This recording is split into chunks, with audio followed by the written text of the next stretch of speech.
Effective, it transforms blemishes and bumps into clear, smooth skin. You can have beautiful, healthy-looking skin. Put us to the test, and we'll prove it. Get your risk-free 60-day trial plus a free refining face mask. Call toll-free now, 1-800-750-1544. That's 1-800-750-1544. Everybody's talking about me.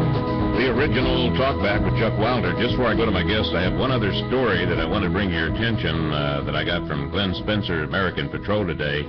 There is a gentleman, Ron Lutters, Arizona Tea Party activist, and he is head of Arizona 2010 Project, who went public with his support for Arizona's new law dealing with illegal immigration.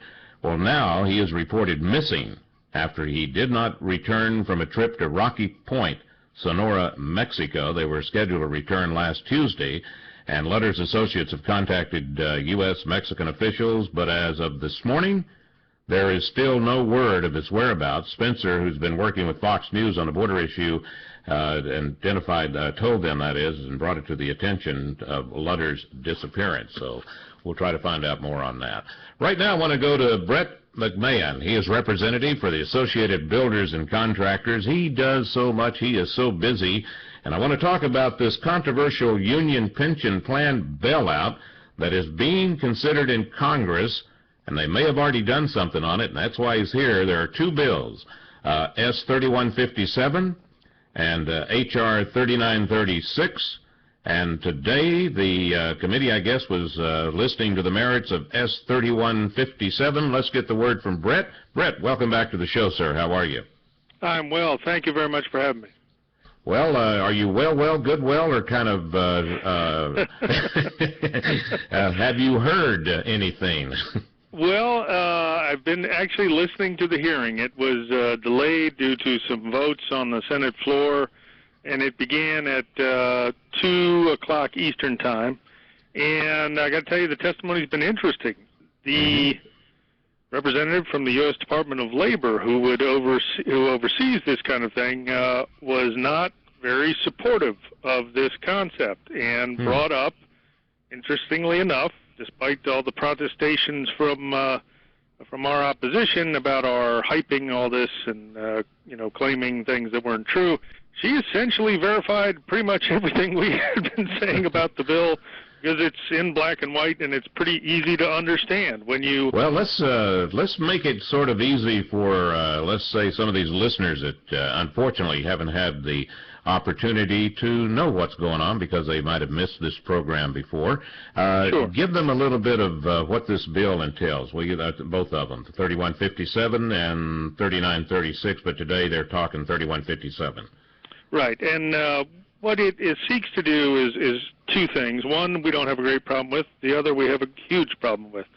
It seeks to, first of all, the first part is to change some of the accounting provisions to allow these pension plans to amortize what they're terming extraordinary losses over the last 2 years over a longer period of time, which frankly doesn't really bother me one way or the other.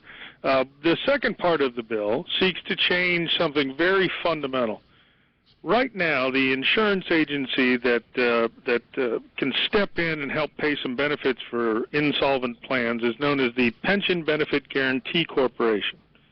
Operates very similarly to the Federal Deposit Insurance Corporation, or the FDIC, that everybody knows about with their bank accounts. The insurance pool is created by premium paid by plans that this government-sponsored corporation insures. So there is no taxpayer money involved at all in any way, shape, or form, not a dime. This bill seeks to change that. What they propose in this bill is to say, well, if a plan is overburdened by a bunch of retirees and vested people who are no longer employed but are still members of the plan, and the remaining employers are responsible for their pensions. Well, if they have a big ratio of these people, let's take those off the employers' books. These are the big companies that always go to the government trough when they have trouble.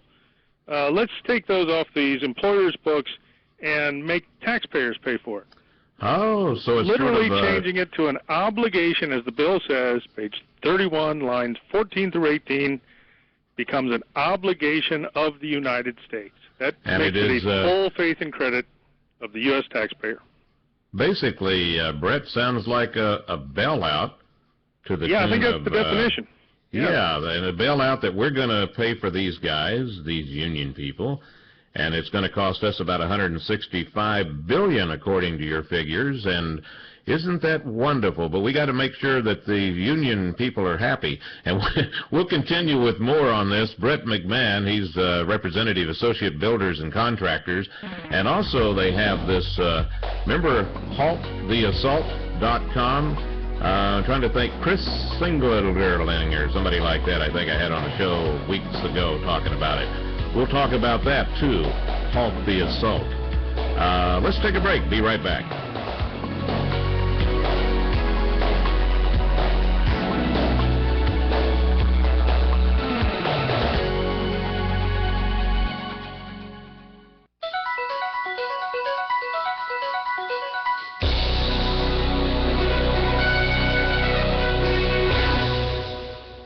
Since OnStar